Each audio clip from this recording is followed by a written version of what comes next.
3 مہینے میں ڈیوائڈ کر کے دو. اور آگے حدیثوں میں تفصیل ہے کہ وہ 3 مہینوں میں بھی حیض کی حالت میں نہیں ہونی چاہیے, بیوی سے ہم بستری کر لی تو بھی نہیں ہونی چاہیے. پورا ڈیٹیل بتائی اللہ تعالیٰ نے, اس طرح سے دو. تمیز والا طریقہ یہ ہے. آگے اللہ نے اس کی حکمت بیان کی, لا تدری لعل اللہ یحدث بعد ذلک امرا. اللہ اتنی ساری پابندیاں لگا رہا ہے, ایسے دو, ایسے مت دو, یوں دو, اکٹھی مت دو, یہ پابندیاں کیوں لگا رہا ہے؟ اللہ کہتے ہیں تمہیں معلوم نہیں ہے, شاید اللہ جوڑ کی کوئی صورت پیدا کر دے. کیا مطلب؟ اکٹھی دو گے تو یہ ساری حکمتیں فوت ہو جائیں گی. اگر اکٹھی 3 طلاقیں دینے سے ہوتی ہی نہیں, اللہ کہتا ہے تم جتنی مرضی دے دو, ہم ایک ہی مانیں گے اس کو, ٹھیک ہے نا. تو یہ جو اسلام نے اکٹھی 3 طلاقوں پر پابندی لگائی ہے, یہ پابندی اسی لیے لگائی ہے کہ تمہیں ندامت ہوگی, رو گے, چیخو گے, ادھر ادھر سے اوٹ پٹانگ قسم کے فتوے لانے کی کوشش کرو گے. اس عذاب سے بچنے کے لیے کہہ رہا ہوں کہ شروع میں اپنی جان پہ کنٹرول کرو, اپنی زبان پہ کنٹرول کرو. تو اگر اکٹھی 3 طلاقیں ہوتی ہی نہیں تو اللہ تعالیٰ اتنی ڈیٹیل سے کیوں طلاق کے طریقے بتاتا؟ دیکھو, آپ کہیں جا رہے ہو, ایک شارٹ کٹ راستہ ہے, ہم آپ کو ایک راستہ بتاتے ہیں, بھائی پہلے یہاں جانا, پھر وہاں جانا, پھر یوں کرنا, اس چیز کو حاصل کرنے کا یہ طریقہ ہے. آپ کہیں یار اتنی ٹینشن میں ابا آپ نے ڈال دیا, پہلے یہ کرنا ہے. اور آپ کے مطلب کی مثال, جب تک آپ کے مطلب کی مثال نہیں آئے گی بات سمجھ میں نہیں آئے گی. آپ کو کہیں رشتہ چاہیے, صحیح ہے نا, اب سمجھ میں آئے گا. تو آپ منہ اٹھا کے چڈی بنیان پہن کے چلے گا, ٹھک ٹھک ٹھک دروازہ بچائے, رشتہ دے دیں, وہ چماٹ مار کے بھگائیں گے کہ نہیں بھگائیں گے؟ بھئی آپ کا پروگرام کیا ہو جائے گا؟ برباد ہو جائے گا. عقل مند سے مشورہ کیا, وہ کہے گا بھائی تو عام حالات میں جو بھی تیری ڈریسنگ ہو نا, چھوڑ دے اس کو. یہاں جانے کے لیے 3 پیس سوٹ, ٹائی, نہا دھو کے شیمپو سے نہایا, خوشبو استعمال کی, اور پراپر وے میں کسی سے ادھار گاڑی ادھار لے لے, اور پچھلی سیٹ پہ بیٹھنا. سیٹھ لوگ ہمیشہ کہاں بیٹھتے ہیں؟ پچھلی سیٹ, ڈرائیور کے ساتھ نہیں بیٹھتے, پچھلی سیٹ پہ بیٹھنا. اور کوئی فائل بھی لیپ ٹاپ لے لینا, جیسے کوئی آفس کا کام کر رہا ہے. تو وہاں جا کے بڑی تمیز سے وہ پورا پراپر وے میں یہ کرنا, پھر یہ اسٹیپ, پھر یہ اسٹیپ, پھر میں اس سلسلے میں آیا تھا وغیرہ, پورے طریقے بتائے گا نا. اب آپ اس سے پوچھتے ہو یار اتنی ٹینشن میں مجھے کیوں ڈال رہے ہو؟ بھائی اس لیے ڈال رہے ہیں کہ اگر تو نے اس پروسیس کو اختیار نہیں کیا تو نقصان کس کا ہے؟ تیرا ہے. تیرا بیڑا غرق ہو جائے گا, تیرا سارا پروگرام برباد ہو جائے گا. تو اللہ نے کہا کہ بیوی کو اپنے نکاح سے نکالنا ہے نا, تم نے اکٹھی مت دو. طلقوہن لعدتہن واحصوا العدہ, عدت کے دن بھی کاؤنٹ کرو, تقسیم کر کے دو. کیوں؟ لا تدری لعل اللہ, اگر تم نے یہ نہیں کیا نا تو وَمَن يَتَّقِ اللَّهَ يَجْعَلْ لَهُ مَخْرَجًا, جو اللہ سے ڈرت کے طلاق دیتا ہے اللہ اس کے لیے مصیبت سے نکلنے کا راستہ رکھتے ہیں. کیونکہ بسا اوقات طلاق دینے سے پہلے جو کیفیت ہوتی ہے دینے کے بعد چینج ہو چکی ہوتی ہے. ابھی تک تو بیوی اپنے نکاح میں ہے, اب جب طلاق دیتا ہے تو پھر آدمی سوچتا ہے بھائی میں نے کیا ہے. تو اللہ کہتے ہیں اگر تم غلط طریقے سے طلاق دو گے, اپنی جان پہ ظلم کر بیٹھو گے, تمہارے لیے اس مصیبت سے نکلنے کا راستہ ختم ہو جائے گا. تو یہ پورا پروسیس بتایا ہی اس لیے جا رہا ہے مرد کو فیور دینے کے لیے کہ بھائی طریقے سے دو گے تو ندامت کی تلافی ہوگی. 1 دو گے نا رجوع کر سکو گے, 2 دو گے دوسرے مہینے میں رجوع, کیونکہ اتنے مہینے میں جب میاں عورت کو بھی پتا ہوگا اب نکاح ختم ہونے والا ہے, ہو سکتا ہے وہی قدموں میں گر جائے تمہارے, غلطیوں سے رجوع کر لے. وہ آہستہ آہستہ ایک چیز ہوتی ہے تو اس میں انسان کو سنبھلنے کا موقع ملتا ہے. آپ اچانک حبیب بینک کی بلڈنگ پہ چڑھ رہے ہو, نہیں چڑھو گے بھائی, اسٹیپ بائی اسٹیپ جاؤ. اچانک جاؤ گے تو مرو گے اور کچھ بھی نہیں ہوگا. تو اللہ نے بھی کہا کہ جب بیوی کو نکاح سے نکالنا ہے تو اکٹھی 3 دو گے تو اب تمہارے لیے مصیبت سے نکلنے کا راستہ نہیں رہے گا, کیونکہ تم نے خدا کے بتائے ہوئے طریقے کے مطابق نہیں دیے. تو یہ سارا طلاق کا سیٹ اپ ہی اہل حدیث کے فتوے کی روشنی میں سارا اسلام کا بنایا ہوا سیٹ اپ ہی برباد ہو گیا. صحیح ہے نا, انہوں نے کہا ہوتی ایک ہے. جب ایک ہی ہوتی ہے تو اللہ کو یہ کہنے کی کیا ضرورت تھی؟ اللہ کہتا ہے جس طرح مرضی دینی ہے تو میں کتنی کاؤنٹ کروں گا, اس کو 1 کاؤنٹ کروں گا. تو یہ طریقے کیوں بتا رہے ہیں اللہ تعالیٰ؟ اس کی مثال ایسے جیسے آپ کو پتا ہے کہ بھائی وہ رشتے والے تو انکار ہی کریں گے, تو چاہے لینڈ کروزر میں جا یا سوٹ ٹائی میں جا, تو جب آپ کو پتا ہے اس نے انکار ہی کرنا ہے, پھر آپ سوٹیبل طریقے نہیں بتا رہے ہوتے کہ یوں جاؤ یوں جاؤ یوں جاؤ, پھر تھوڑی ہے. تو اگر 3 طلاقیں ایک ہوتی تو سورہ طلاق میں اللہ طلاق دینے کے طریقے نہ بتاتا, اس کی حکمتیں نہ بتاتا. تو طلاق کے حکام بیان کرنے کے بعد اللہ نے کیا کہا؟ وَمَن يَتَّقِ اللَّهَ يَجْعَل لَّهُ مَخْرَجًا. یہ بہت مضبوط دلیل ہے. اہل حدیث کے پاس اس قائد کا کوئی جواب نہیں ہے. میں بہت علماء سے ملا ہوں اہل حدیثوں کے, نہیں جواب ہے ان کے پاس, ادھر ادھر کی پھینکنا شروع کر دیتے ہیں. قرآن طلاق کے حکام بیان کر کے پتہ ہے کیا کہتا ہے؟ وَمَن يَتَّقِ اللَّهَ, جو اللہ سے ڈرتا ہے, یجعل لہ مخرجا, اللہ اس کے لیے مصیبت سے نکلنے کا راستہ رکھتا ہے. عبداللہ بن عباس کے پاس جب کوئی شخص آیا نا اکٹھی 3 طلاقیں دے کے, بہت ندامت تھی. ابو داؤد کی صحیح حدیث ہے, اہل حدیث بھی اس حدیث کو صحیح مانتے ہیں. تو اب حضرت عبداللہ بن عباس کے پاس آیا کہ میرے چچا نے 3 طلاقیں دے دی ہیں اور بہت سخت ندامت ہے ان کو. انہوں نے فرمایا قرآن کی آیت دلیل میں پڑھی کہ اللہ کہہ رہا ہے وَمَن يَتَّقِ اللَّهَ أَن يُطَلِّقُ كَمَا أَمَرَهُ اللَّهُ, جو اللہ سے ڈرتا ہے یعنی اللہ کے بتائے ہوئے طریقے کے مطابق طلاق دیتا ہے, تو اللہ اس کے لیے مصیبت سے نکلنے کا راستہ رکھتے ہیں. سوچ کا راستہ ہوتا ہے, اس کے پاس آپشن ہوتا ہے کہ ابھی بھی ریورس ہو سکتا ہے. بھائی تیرا چچا اللہ سے نہیں ڈرا, فلم یجعل لہ مخرجا, اللہ نے اس کے لیے مصیبت سے نکلنے کا راستہ نہیں رکھا. اہل حدیث حضرات, میں ان کی عزت دیتا ہوں, میرا مقصد ان کی توہین نہیں ہے. میں نے دیکھا ہے بھائی علم میں آج کل پبلک کے پاس علم بہت ہے, علم میں عمق اور گہرائی نہیں ہے. اس لیے ہم تمہیں کہتے ہیں مجتہدین کو فالو کرو, مجتہدین کو فالو کرو. کوئی جواب نہیں ہے ان آیتوں کا. تو عبداللہ بن عباس تو مفسر قرآن تھے, وہ صاف کہہ رہے ہیں کہ بھئی اللہ نے طریقہ بتایا تھا, تیرے چچا نے اس کا خیال نہیں کیا, تو اللہ تو کہہ رہا ہے مصیبت سے نکلنے کا راستہ نہیں ہے. اہل حدیث پتہ ہے اس فتوے کا کیا جواب دیتے ہیں عبداللہ بن عباس کے؟ وہ ایک جواب دیتے ہیں کہ ایکچولی حضرت عمر نے لاء بنایا تھا کہ 3 طلاقیں 3 ہوں گی, تو اس لاء کی وجہ سے عبداللہ بن عباس نے 3 کے 3 ہونے کا فتویٰ دیا. اس لاء کی وجہ سے اگر 3 کے 3 ہونے کا فتویٰ دیا ہوتا تو اس لاء کا ریفرنس دیتے, قرآن کی آیت دلیل کے طور پہ پیش بولو نہیں کرتے. وہ سورہ طلاق کی آیتیں پڑھ کے سنا رہے ہیں کہ اس سے میں اس کے بیس پہ میں کہہ رہا ہوں. اور حضرت عمر نے اگر یہ لاء بنایا تھا کہ نبی کے دور میں 3 ایک ہوتی تھی, حضرت عمر نے اس کو 3 کیا ہے, یہ سیاسی فیصلہ نہیں ہے, پھر یہ اسلام میں بدترین تحریف ہے. پھر آپ حضرت عمر کو امیر المومنین بھی بولتے ہو اور آپ کہتے ہو انہوں نے تحریف بھی کر دی, تو یہ کیسے ہو گیا میرے بھائی؟ اور سارے صحابہ اس تحریف پر خاموش بھی ہیں, کوئی ایک بھی اعتراض نہیں کر رہا. تو یہ تو تحریف ہے دین میں کہ اللہ کہہ رہے ایک بیوی حلال ہے, عمر کیا کہہ رہے ہیں میں حرام کر رہا ہوں لاء بنا کے. پھر تو گورنمنٹ نے صحیح کیا, عدالتی خلا کا قانون بنا دیا, پھر تو گورنمنٹ کو بھی حق حاصل ہے. گورنمنٹ کہہ رہی ہے اسلام نے خلا کا حق مرد اور عورت کو دیا ہے, دونوں کے دستخط دونوں کی رضا سے ہوگا, لیکن سیاسی قانون یہ ہے کہ اب عورت یک طرفہ خلا لے سکتی ہے. تبھی تو ہم اس کے خلاف آواز اٹھاتے ہیں, بھائی یہ سیاسی فیصلہ نہیں تو اسلام میں تحریف ہے. تو پھر تو بھائی ایک اور تحریف ہو جائے گی کہ کوئی اور خلیفہ آئے گا مسلمانوں میں, وہ کہے گا کہ 3 طلاقیں ایک بھی نہیں ہوتی, جاؤ, جب تک گورنمنٹ طلاق نہیں دے گی ہوگی ہی نہیں. تو یہ اسلام نہیں ہے, یہ یونائٹڈ نیشن ہے میرے بھائی, ٹھیک ہے نا, یونائٹڈ نیشن یہ کر سکتی ہے, حضرت عمر یہ نہیں کر سکتے. تو اہل حدیث کے پاس ان باتوں کا کوئی جواب نہیں ہے. ایک اور چلو ہماری فہم کو چھوڑو, صحابہ سے دکھا دو یار, کسی ایک صحابی نے, میں آپ کو دکھا دوں گا بہت سارے صحابہ سے جن کے پاس جب بھی اکٹھی 3 طلاقوں کا کیس آیا, رخصتی کے بعد, رخصتی سے پہلے فرق ہے, رخصتی پہلے کے حکام الگ ہیں, رخصتی کے بعد جب بھی کیس آیا اکٹھی 3 طلاق کا, سب نے 3 ہی کہا ہے اس کو. چاروں اماموں نے 3 کہا, امام بخاری نے 3 کہا, کوئی محدث نہیں ہمیں ملتے جنہوں نے 1 کہا. صرف میں ایک محمد ابن اسحاق جو انتہائی متنازع راوی ہے, انتہائی متنازع راوی, جس کے بارے میں امام مالک نے کہا یہ دجال ہے, کذاب ہے, امام احمد نے کہا نہیں کذاب تو نہیں ہے لیکن اس کی حدیث حجت نہیں ہے, احکام میں اس کی حدیث حجت, تاریخی باتوں میں اس کی بات لی جائے گی, شرعی احکام میں نہیں.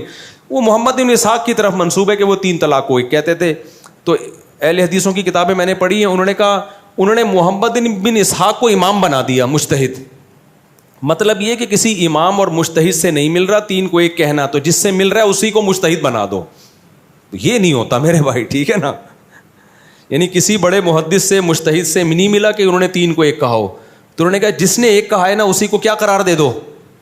یہ ایسا ہی ہو گیا, جون پور میں ایک آدمی کی پھانسی کے لیے گیا تو اس کی گردن آ نہیں رہی تھی, اتنی موٹی تھی, تو جلاد نے کہا پھر جس کی آ رہی ہے اس کو لٹکا دو. حکومت نے کہا جلاد سے کہ اس کی گردن آ نہیں رہی ہے, موٹی بہت ہے, تو چلو جس کی آ رہی ہے اس کو لٹکا دو.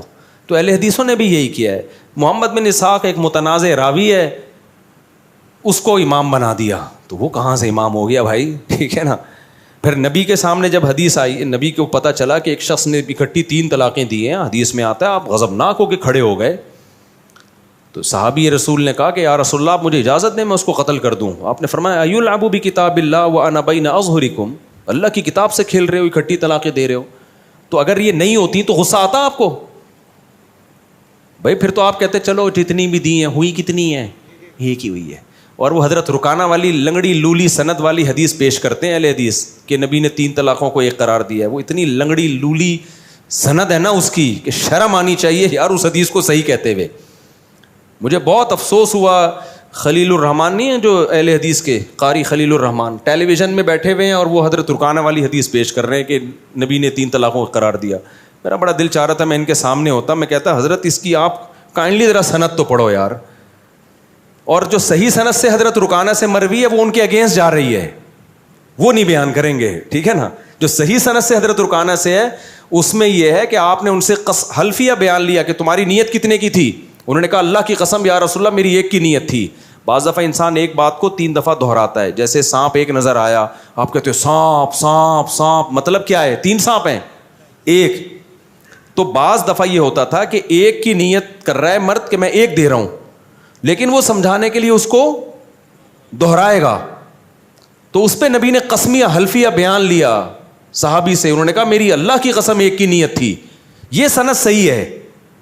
اس سے پتہ چلتا ہے کہ 3 ہوتی ہیں. ہاں اگر کوئی حلفیہ بیان دے دے کہ میری 1 کی نیت تھی تو پھر کتنی سمجھی جائیں گی 1. کہا کہ 1 ہے لیکن اسی 1 کو کئی بار جیسے ہوتا ہے نا, ایک آدمی نے بیوی کو 1 طلاق دی, پھر 10 لوگوں کے سامنے بول رہا ہے میں نے دے دی ہے طلاق, تو وہ 1 ہی کو ریپیٹ کر رہا ہوتا ہے.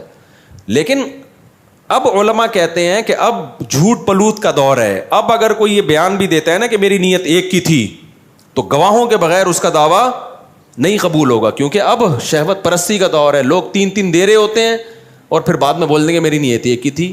تو اب یہ ہے کہ اگر کسی نے 1 دینی ہے تو پہلے گواہ بنائے گا کہ میں 1 دے رہا ہوں, اسی کو میں 3 دفعہ ریپیٹ کروں گا, لیکن میری نیت کیا ہے 1 کی. اب اس کا دعویٰ ایسے نہیں سنا جائے گا. لیکن بہرحال وہ ایک الگ بحث ہے. اتنی بات تو ثابت ہو گئی کہ نبی جو ان سے قسم اٹھوا رہے ہیں اسی لیے کہ 3 کتنی ہوتی ہیں 3 ہوتی ہیں, ٹھیک ہے نا, نارملی 3 ہی ہوتی ہیں وہ. تو اہل حدیث کا اس بارے میں بالکل کوئی کچھ بھی نہیں ہے, ایسے بیکار باتیں.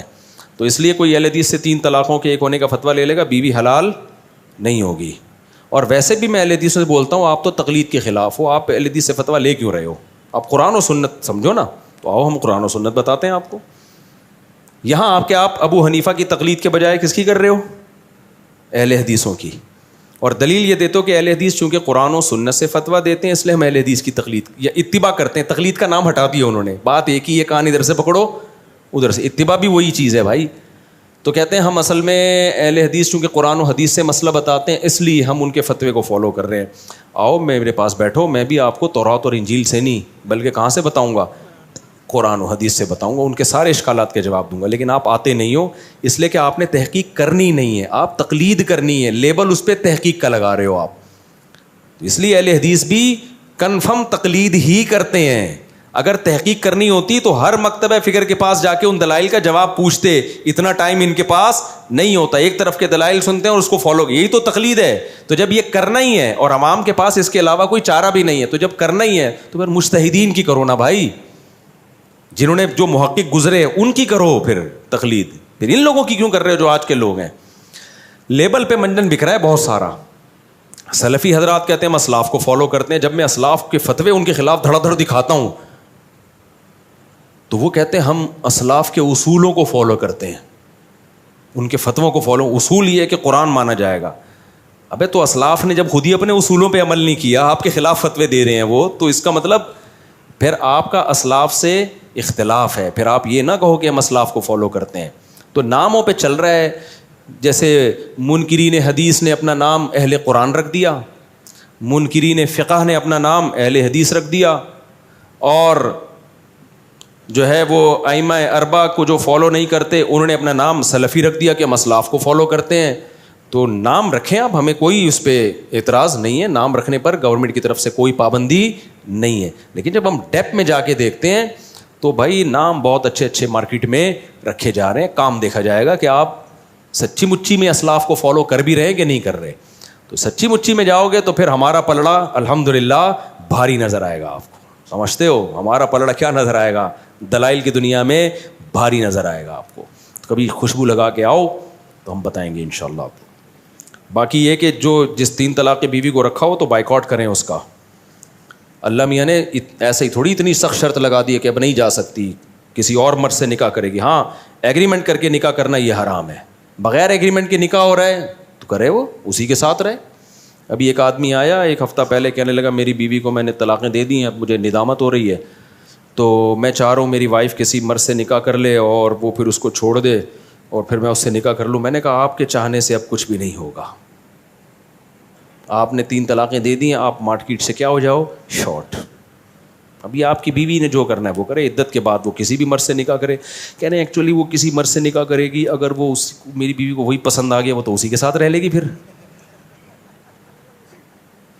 میں نے کہا آپ طلاقیں بھی دے رہے ہو اور آپ چاہ رہے ہو شہد میں کہ چھتے میں منہ دے کے شہد پی اور مکھیاں بھی نہ کاٹیں آپ کو. طلاقیں بھی دیتے رہو. یہ ظلم مرد پہ ہو رہا ہے. ظلم سے میری مراد یہ کہ اللہ نقصان مرد کو پہنچا رہے ہیں کہ تو نے زبان پہ کنٹرول کیوں نہیں کیا. تو کہہ رہے میری بیوی اگر اس نیت سے کسی مرد سے نکاح کرے کہ میں نکاح کر کے اس سے طلاق لے لوں گی, ایگریمنٹ نہ کرے. میں نے کہا نیت ایک دل کی چیز ہے, وہ جانے اللہ جانے. تو نکاح تو ہم اس کو کرنے دیں گے جہاں چاہے کرو بھائی. کہہ رہے لیکن پھر اس کی نیت چینج ہو گئی, اس کو وہ مرد اچھا لگا. میں نے کہا رہے وہ اسی مرد کے ساتھ رہے. تو کہہ رہے نہیں یار یہ تو پھر صحیح نہیں ہے, یہ تو پھر میرا نقصان ہوگا. تو میں نے کہا آپ کا نقصان ہو گیا ہے. آئندہ جب آپ کہیں دوبارہ شادی کرو گے آپ کروڑ دفعہ سوچو گے بھائی کچھ بھی بول دو, طلاق کا لفظ زبان سے, یہ اللہ نے ایسی چپت لگائی ہے نا مرد کو. لیکن اہل حدیثوں نے کیا کر دیا, فتوے دے دے کے طلاق کو آسان کر دیا ہے. اب کوئی بھی اٹھتا ہے دھڑا دھڑ دھڑ طلاقیں مارتا ہے کہ جی وہاں سے مل جائے گا, سعودیہ کے مفتی سے مل جائے گا, اہل حدیث سے مل جائے گا, فلان سے مل جائے گا. تو اس سے طلاق کا ریشو کم نہیں ہوا ہے, بڑا ہے. پہلے چند لوگ بھگتتے تھے, ان کو دیکھ کے سینکڑوں کو عبرت ہوتی تھی, سینکڑوں کو, کہ بھائی یہ لفظ نہیں نکالنا زبان سے. اور اب کیا ہو گیا, آسان دھڑ دھڑ نکالتے رہو, وہاں فتویٰ لے آؤ, فتوے اتنے, مفتی پتھر اٹھاؤ نیچے سے مفتی نکلتا ہے بیٹھ کے. تو آسان کر دیا لوگوں نے. تو اب وہ جب دوبارہ ایک ہمارے جاننے والے ہیں, ان کی اپنی کزن سے شادی ہوئی تھی, یہیں کا واقعہ مسجد کا, انہوں نے خود بتایا مجھے. کہہ رہے ہیں وہ بہت غصے کے تیز ہیں, ایسے نا بہت ایسے ہوتے ہیں جیسے پتہ نہیں ابھی دوبارہ سے ترکی فتح کریں گے یہ. تو میں حیران تھا کہ یار اس کے اپنی گھر میں چلی کیسے ہوگی نا, اتنی ان کے اتنا غصے والا آدمی ہے یہ, بھڑکتا ہے. ایسا آدمی تو دھڑ دھڑ طلاقیں نکالتا ہے. تو انہوں نے مجھے بتایا کہ میری شادی ہوئی تھی اتنے سال پہلے نا, 20 سال پہلے. تو میرا پہلا ہی بیوی سے جب پھڈا ہوا تو کام ہی یہاں سے میں نے شروع کیا, طلاق سے. مجھے لگتا تھا کہ ان کا اسٹائل, دھڑ دھڑ دھڑ طلاقیں دے دی انہوں نے. کہہ رہے یار دینے کے بعد مجھے لگا یہ تو غلط ہو گیا. کہہ رہے میں علماء کے پاس گیا, اتنے لوگوں کے پاس گیا, کوئی گنجائش, سب نے کہا, میں کہتے ہیں میں نے کہا میں 1000 بکرے کاٹنے کے لیے تیار ہوں کفارے میں, جو کفارہ بنتا ہے میں دوں گا یار, میرا عمل ریورس ہو جائے. علماء نے کیا کہا, بھائی نہیں ہو سکتا ہے, ناممکن ہے. کہ وہ آدمی میں اللہ کا خوف تھا, اس نے اہل حدیث سے فتویٰ نہیں لیا اس میں. اس نے کہا یار اب ہاتھ پاؤں کٹ گئے ہیں, بس ختم. خیر وہ تو خاتون چلی گئی, ان کی کہیں شادی ہو گئی. انہوں نے اب دوبارہ شادی کی. اس کے بعد 20-25 سال ہو گئے. جتنا بھی غصہ آتا ہے, کبھی نمازیوں پہ نکالتے ہیں, کبھی مسجد کمیٹی پہ نکالتے ہیں, کبھی دوستوں پہ نکالتے ہیں, بیوی پہ بھی نکالتے ہیں, طلاق کا لفظ ان کی زبان پہ نہیں آیا. تو اسلام کے جو قوانین ہیں نا, ان کی حکمتیں اول نظر میں نظر نہیں آتی. اول میں تو لگے گا ایک عورت کا گھر اجڑ گیا, لیکن اس کی جب بیپ میں جائیں گے تو پتہ چلے گا کہ اللہ نے اس کو ہلکا لفظ رکھا ہی نہیں ہے. تو ان کے واقعہ کو سن کے کتنے لوگوں کو عبرت ہوئی ہوگی, بھائی یہ کام نہیں کرنا ہم نے. تو اب مجھے پتا ہے ابھی بھی بہت غصے میں, لیکن ایک بھی نہیں دی بیوی کو, 20 دفعہ پٹا بھی ہوا ہے. ارے یہ نہیں بھائی, ان کو پتا ہے یار یہ ریورس نہیں ہوگا. تو جیسے بعض لوگوں کا ہاتھ بہت چلتا ہے نا بندوق میں, ٹھا اس کو ایک دفعہ جب جیل سے ہو کر آئے گا بولے گا بھائی یہ گولی نہیں چلانی کسی پہ بھی ہو, کچھ بھی ہو جائے. میں جرمنی میں تھا, میں نے 2 انگریزوں کا پھڈا دیکھا. اس سے یہ طلاق کے مسائل آپ کی سمجھ میں آئیں گے. 2 انگریزوں کا پھڈا دیکھا, دونوں لمبے چوڑے موٹے تازے, لڑ رہے ہیں, یہ ایسی یوں ہے, فلانا ہے, ڈمکانا ہے, اور لڑ رہے ہیں. مجھے آواز آ رہی, میں نے کہا یہ کیا ہو رہا ہے, اور دونوں کے ہاتھ میں ڈنڈے, گھما رہے ہیں, لیکن جان کر کوشش کر رہے لگ نہ جائے اس کے. جیسے ایک گورے نے ڈنڈا گھمایا سر کے اوپر سے شوں کر کے, دوسرے لات گھمائی قریب سے, جیسے فلموں میں نہیں ہوتا, یہ لگے ہی نہیں. میں نے کہا یار اتنا لڑ رہے ہیں اور ڈنڈے بھی ہیں دونوں کے ہاتھ میں, ٹچ نہیں ہونے دے رہے. تو انہوں نے بتایا لا اتنا سخت ہے نا, کسی کا بھی ڈنڈا یا لات دوسرے کو ٹچ ہو گئی نا تو چوڑے میں آ گیا وہ. پولیس آ کے یہ نہیں دیکھے گی کس کی غلطی تھی, کس کون صحیح ہے کون غلط. پولیس کہے گی تمہارا ڈنڈا اس کے لگا ہے, ٹھیک ہے نا. اس کو پتا ہے چوڑے میں آؤں گا, میں پھنسوں گا.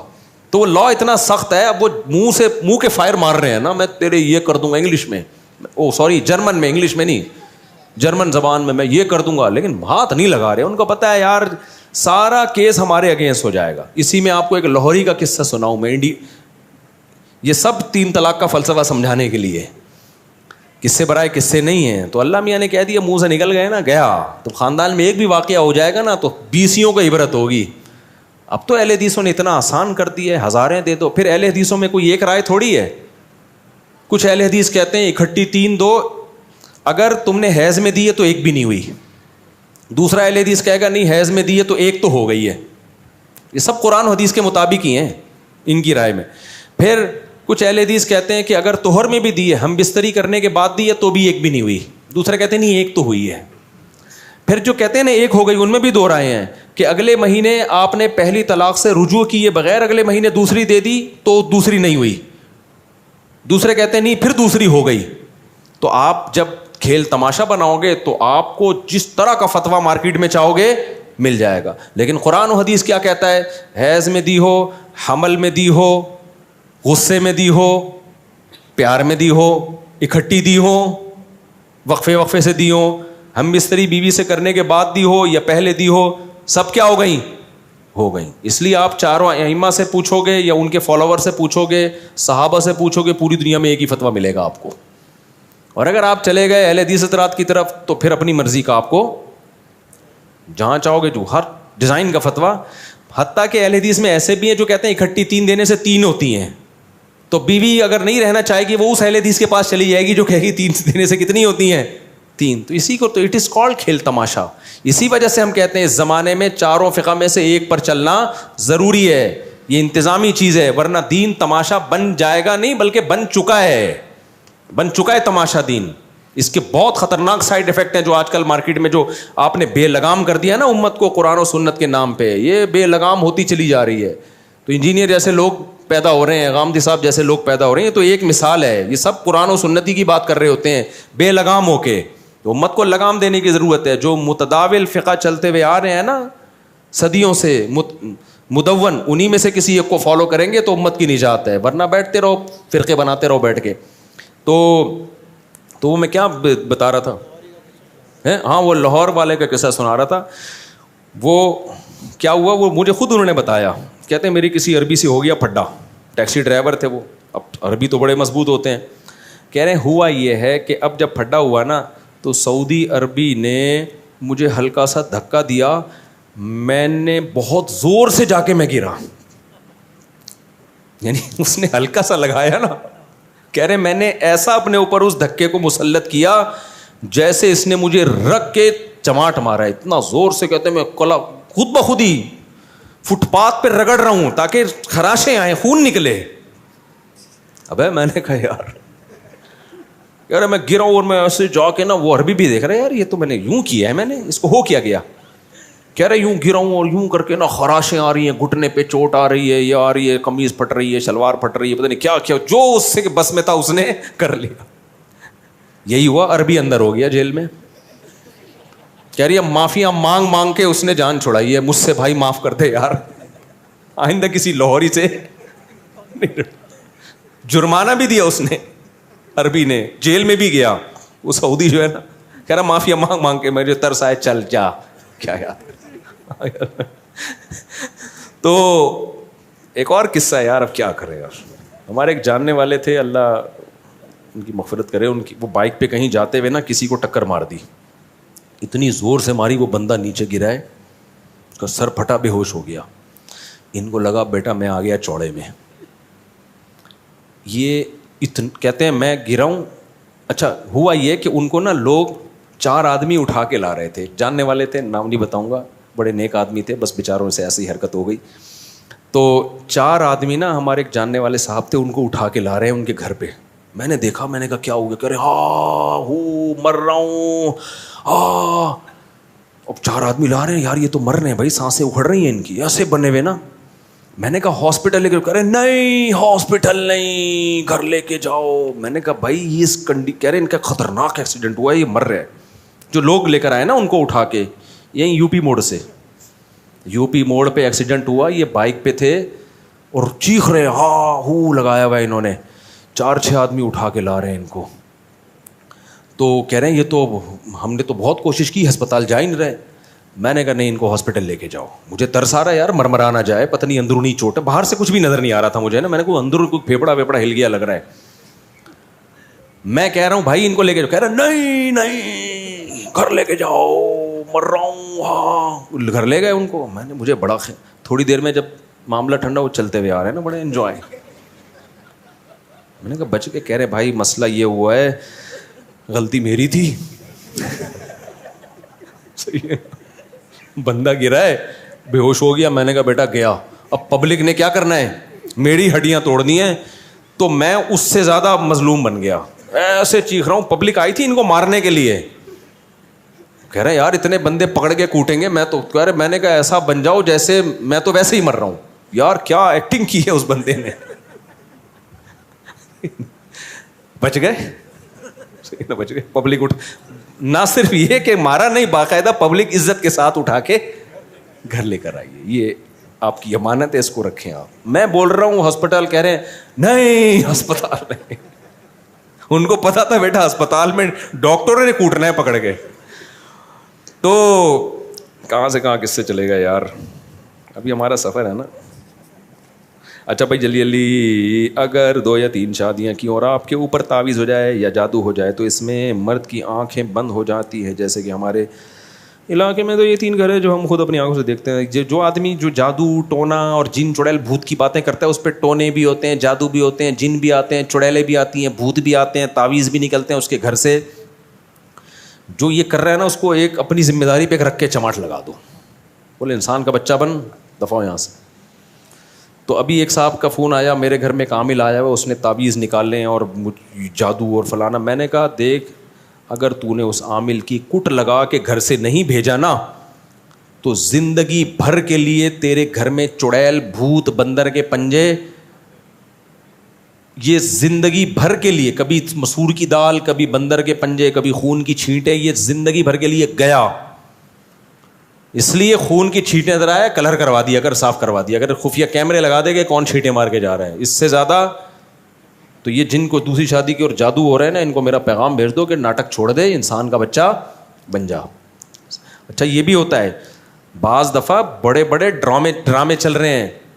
آپ اب دیکھو کس سے پھر یاد آتے ہیں نا, یہ نا کچھ لوگ اپنے اوپر گھننے بنے ہوئے ہوتے ہیں. دوسری شادی کر کے اب پہلی بیوی کے سامنے ایسا بنے گا جیسے جادو ہوا ہوا ہے مجھ پہ, جن نے کرائی ہے میری دوسری شادی. گھننے بن جاتا ہے, وہ ترس کھا رہی ہوتی ہے, ہائے بیچارے کو کیا ہو گیا. میں نے جب اللہ معاف فرمائے دوسری کی تھی نا, میں زیادہ رو رہا تھا, جیسے مجھے بہت غم ہو رہا ہے. یہ طریقے ہوتے ہیں بھائی.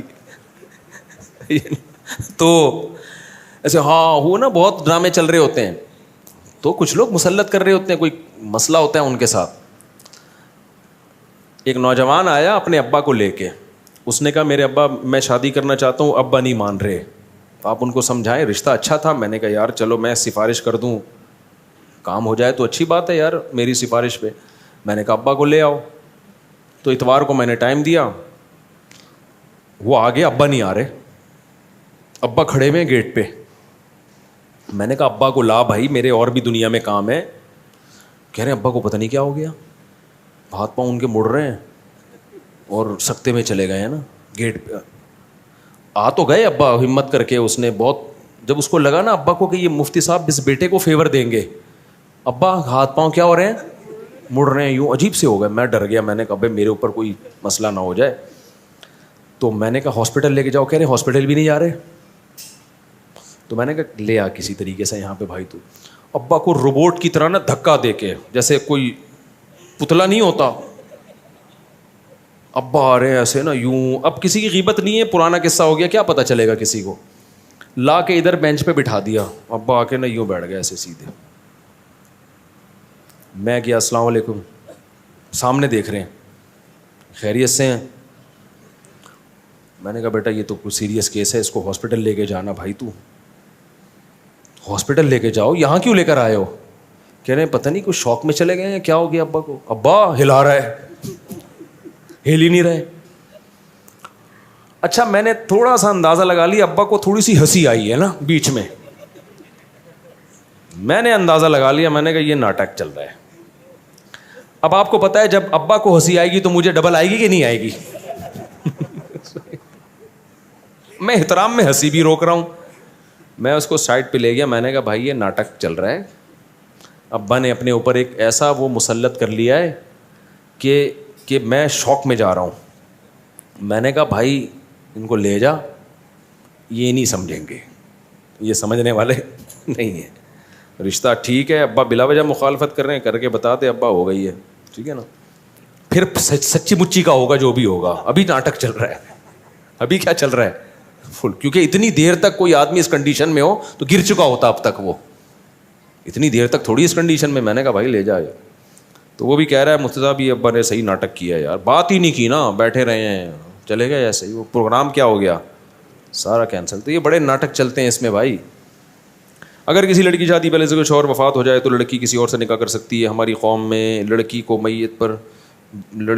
میت پر بلاتی ہے اور اس کے سر پر لال کپڑا ڈالتا ہے, اور لڑکی ان لوگوں کی ہو جاتی ہے. اگر میت پر نہ آئے تو لڑکی کسی بھی جگہ رشتہ, بھی ناجائز رسم ہے. جیسے ہی عورت کو شوہر کے انتقال کی خبر ہو, عورت پر لازم ہے فوراً شوہر کے گھر چلی جائے. کہیں بھی وہ گھر سے باہر نہیں نکل سکتی. 4 مہینے 10 دن وہ عدت کہاں گزارے گی؟ شوہر کے گھر میں. اس دوران وہ زینت اختیار نہیں کر سکتی. ہاں کوئی بیماری ہو, علاج کا مسئلہ ہو, ایک الگ بات ہے. تو پھر 4 مہینے 10 دن کے بعد وہ آزاد ہے, جہاں چاہے شادی کرے. وہ قرآن نے کہا لا تعضلوہن ان ینکحن ازواجہن, اب کسی کو اس کو شادی سے روکنے کی اجازت نہیں ہے. اچھا میرے بھائی, ہم رشتہ داروں کے یہاں جا رہے تھے, میں نے کپڑے استری نہ کی اور کہا کہ ہمارے نبی کے کپڑوں پر تو پیمنٹ لگے ہوتے تھے. یہ غلط بات کی آپ نے. ہمارے نبی صلی اللہ علیہ وسلم نے غربت کو خود اختیار کیا ہے, سمجھ رہے ہو. جب غربت کو اختیار کیا تو آپ کے پاس کپڑوں کے پیسے ہی نہیں ہوتے تھے, اور آپ کے تو اکاؤنٹوں میں ٹھیک ٹھاک پیسے پڑے ہوئے ہوتے ہیں, ابا کے جیب میں بھی ہوتے ہیں, آپ کی جیب میں بھی ہوتے ہیں. تو اس کی اسلام میں مثال نہیں ملتی کہ پیسہ ہو اور آپ اس کو استعمال نہ کرو. ایک صحابی کو نبی نے پراگندہ بالوں میں پھٹے پرانے کپڑوں میں دیکھا. آپ نے فرمایا کہ اللہ نے تمہیں پیسہ نہیں دیا کہ اپنے حالت کو درست کر لو؟ کہا کہ ہاں دیا ہے. آپ نے فرمایا ان اللہ یحب ان یرا اثر نعمتہ علی عبدہ, اللہ چاہتے ہیں کہ جب کوئی اللہ نے کسی کو مال دیا ہو تو اس کے لباس اور پوشاک سے نظر آنا چاہیے. تو اگر اللہ نے مال دیا تو پھر پھٹے پرانے کپڑے پہننے کی آپ کو اجازت نہیں ہے. ہمارے نبی کے پاس تو مال رہا ہی نہیں نا, صبح آیا تو شام ہونے سے پہلے سارا ہی نکال دیا. تو آپ کے پاس تو کپڑا خریدنے کے پیسے ہی نہیں ہوتے تھے, تو مجبوراً اسی کو پیمنٹ لگا کے پہنتے تھے. آپ کے پاس تو پیسے ہیں, یا تو ایسا حوصلہ کر دو کہ سب صدقہ کر دو, 1 روپے بھی نہ چھوڑو. پھر جب کپڑے پھٹے تو نیا کپڑا خریدنے کا پیسہ ہی نہ ہو, پھر آپ پیوند لگاؤ گے تو اس پیوند کو سنت کہا جائے گا.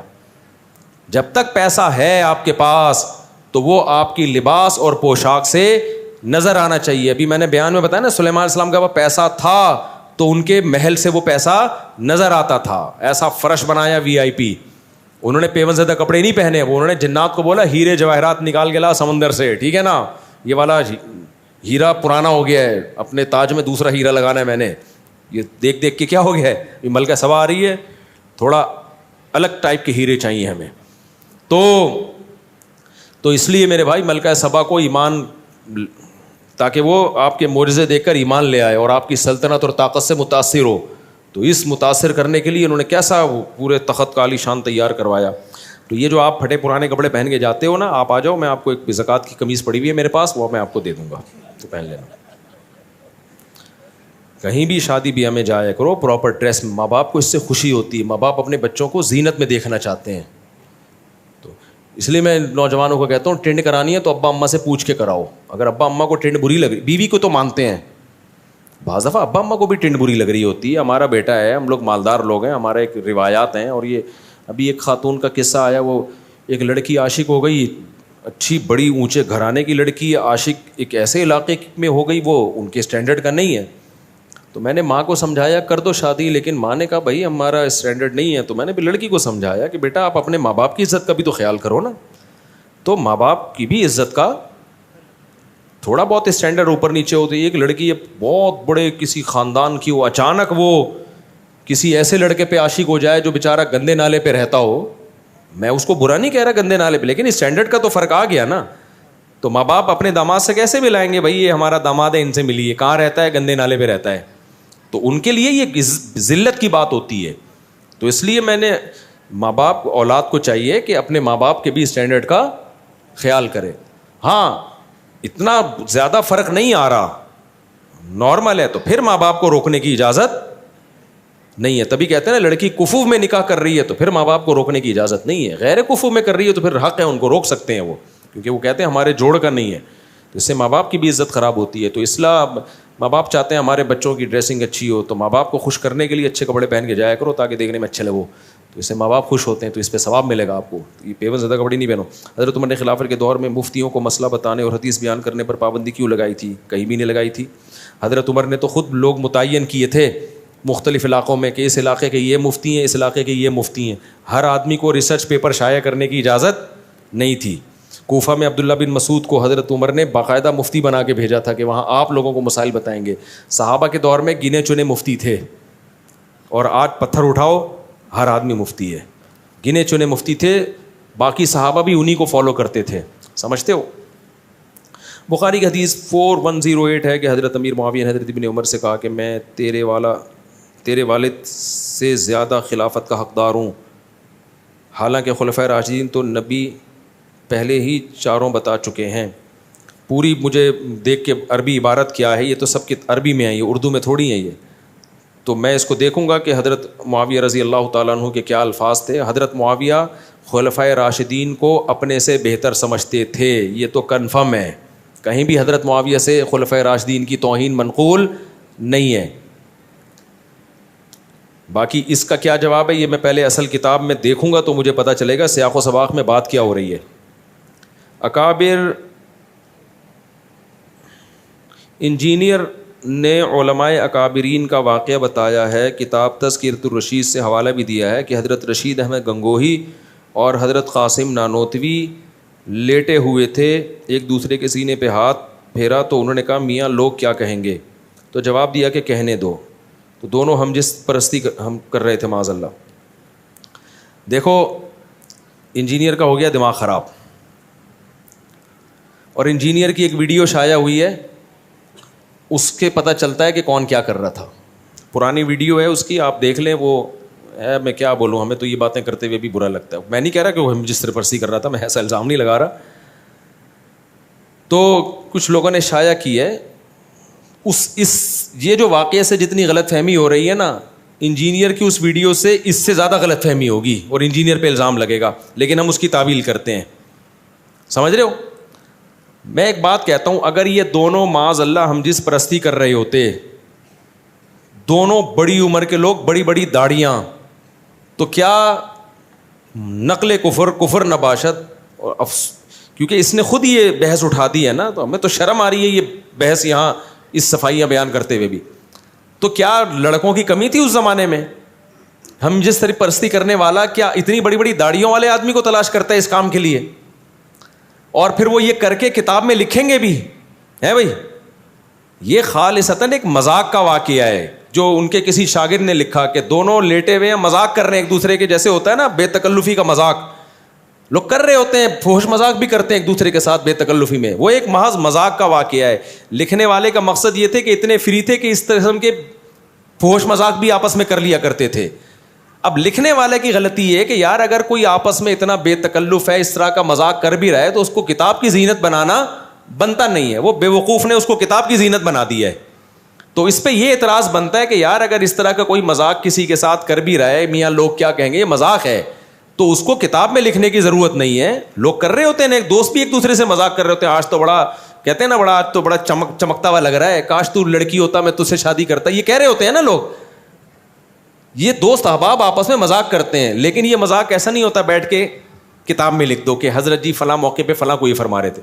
تو لکھنے والے کی یہ غلطی ہے کہ اس نے اس مذاق کے واقعے کو, بے تکلفی کے واقعے کو کتاب کی زینت بنا دیا. انجینئر کیا کچھ سڑا ہوا دماغ ہے, اس کے ہمیشہ اس سے گوبر ہی نکلتا ہے, منہ سے بھی گوبر. بعض لوگوں کے گوبر کا ایک خاص راستہ اللہ نے بنایا ہے, وہیں سے نکلے گا. لیکن کچھ لوگ ایسے ہیں کہ ان کے لیے وہ راستہ چھوٹا پڑ گیا تو منہ سے بھی گوبر نکلتا ہے. تو انجینئر اگر یہ اعتراض کرتا نا کہ ان کے مریدوں میں عقل نہیں تھی, ایک نجی واقعہ, محفل کا مذاق کا واقعہ کتاب میں لکھ دیا, تو ہم اس کو سپورٹ کرتے کہ واقعی صحیح کہہ رہا ہے یار, ایک بے تکلفی کا واقعہ تھا, کتاب میں لکھنے کی کیا ضرورت تھی. لیکن انجینئر کے چونکہ دونوں راستوں سے گوں ہی ہمیشہ نکلتا ہے, تو منہ کی بواسیر کہتے ہیں نا, تو اس نے فوراً اس پہ کہہ کے لونڈے بازی کر رہے تھے معاذ اللہ. تو خدا کے غضب سے ڈر. رشید احمد گنگوہی کے تقوی کے واقعات اگر میں تجھے سنانا شروع کر دوں تو بے ہوش ہو جائے گا, تو ان کی خاک کے برابر بھی نہیں ہے. قاسم نانوتوی رحمۃ, یہ مدرسوں کی بنیاد, پوری دنیا میں اللہ نے کام لیا. آج پوری دنیا میں امام حرم کا بھی بیان یوٹیوب پہ موجود ہے, اور میں تو دنیا گھوم کے آیا ہوں. مولانا طارق مل صاحب پوری دنیا گھومے ہیں. پوری دنیا میں آپ کو مدرسہ ملے گا نا, اس کے تانے بانے علماء دیوبند اور مولانا قاسم نانوتوی سے جا کے ملیں گے. اگر خدا نہ خواستہ وہ یہ ہوتے, اتنی اللہ ان کے عقیدت لوگوں کے دلوں میں بٹھاتا, ان کے شاگرد اتنی بڑی بڑی قربانیاں دیتے. تو ایک مذاق کا واقعہ, دو بوڑھے لیٹے ہوئے ہیں اور ایسے فری ہو رہے ہیں, ایک دوسرے سے مذاق کر رہے ہیں, تو بے وقوف کسی نے اس مذاق کو کتاب کی زینت بنا دیا. تو اسے نہیں پتا تھا منہ کی بواسیر بھی ہے بہت سے لوگوں کو, وہ بیٹھ کے اسی کو کیش کرائیں گے. تو انجینئر کو خدا کے عذاب سے ڈرنا چاہیے, جو لوگوں کی اس طرح سے عزتیں اچھالتا ہے, دنیا میں لازمی ذلیل ہوتا ہے وہ. تو اس کو چاہیے کہ تو سچی مچی میں نہ پکڑا جائے کہیں, صحیح ہے نا. میں الزام نہیں لگا رہا انجینئر پہ کہ وہ یہ حرکتیں کرتا ہے, نہیں کرتا ہوگا, ہم اچھا گمان رکھتے ہیں. لیکن جب کوئی کسی کا اس طرح سے مذاق اڑاتا ہے تو اللہ اس کو اس جرم میں مبتلا کرتے ہیں. اور اس کی ویڈیوز پڑی ہوئی ہیں, ہم تو پھر اس کی بھی تعویل کر رہے ہیں. نہیں کہہ رہا کہ یہ غلط حرکتیں کر رہا ہے, لیکن کسی نے بنایا یہی واقعہ کہ یہ میاں کیا کر رہے ہو, اس کو دیکھو اور اس سے پوچھو میاں تم کیا کر رہے ہو یہاں پہ. تو وہ ویڈیو تو ہم نے وائرل بھی نہیں کی. میں نہیں کہہ رہا اس میں کوئی غلط حرکت کر رہا ہے, لیکن آپ وہ ویڈیو دیکھو گے تو آپ کو پتہ چلے گا جو دوسرے پہ الزام لگا رہا ہے نا, اس سے زیادہ خود اس کے اوپر انگلی اٹھ سکتی ہے. سمجھتے ہو کہ نہیں سمجھتے؟ تو میرے اس بیان کے ساتھ کوئی وہ ویڈیو چلا دے, لیکن نہ چلائے اچھا ہے. ہم تو نہیں چاہتے کہ ایسی گند سوسائٹی میں پھیلے, لیکن یہ بہت زیادہ فری ہو رہا ہے, یہ بہت بکواس کر رہا ہے. اتنے بڑے بڑے داڑھیوں والے آدمی یار, جن کے ہزاروں مرید ہوں, لاکھوں دنیا ان پہ عاشق ہو, اور پوری دنیا میں انہوں نے دین کا کام کیا, وہ ایک بے تکلفی کا ایک مذاق کر رہے ہیں. تو ٹھیک ہے, یہ مذاق نہیں کرنا چاہیے ان کو, اس لیول کا مذاق نہیں کرنا چاہیے. یہ بھی نصیحت کی جا سکتی ہے, اور اگر کر لیا ہے تو لکھنا نہیں چاہیے, یہ بھی نصیحت کی جا سکتی ہے. یہ نہیں کہ ان کو لونڈے باز کہا جائے معاذ اللہ. لڑکوں کا, وہ لڑکے کرنا ہوتا تو اتنے بڑے بڑے بڈھوں کے ساتھ بستر پہ نہیں لیٹے ہوئے ہوتے وہ. تو اس کو ہو گئی ہے منہ کی بواسیر, سمجھ رہے ہو. وہی بات ہو گئی نا, مرزا غلام احمد قادیانی کا مناظرہ, اس کے کسی مرید کا مناظرہ ہو رہا تھا عطا اللہ شاہ بخاری کے ساتھ رحمۃ اللہ علیہ. تو عطا اللہ شاہ بخاری رحمۃ اللہ علیہ نا, تو وہ دلائل دے رہے تھے کہ حضرت عیسیٰ علیہ السلام تو ماں کے پیٹ جو پیدا ہوئے تو ماں کی گود میں بولے ہیں. تم کہتے ہو کہ یہ مرزا غلام احمد قادیانی عیسیٰ ہے, تو یہ تو ماں کی گود میں نہیں بولا. تو قادیانی نے بولا کہ اس کی کتابوں سے دکھایا کہ مرزا نے دعویٰ کیا کہ میں ماں کے پیٹ میں ہی بولتا تھا. حضرت عیسیٰ ابن مریم تو ماں کی گود میں بولے, میں کہاں بولتا تھا؟ ماں کے پیٹ میں ہی.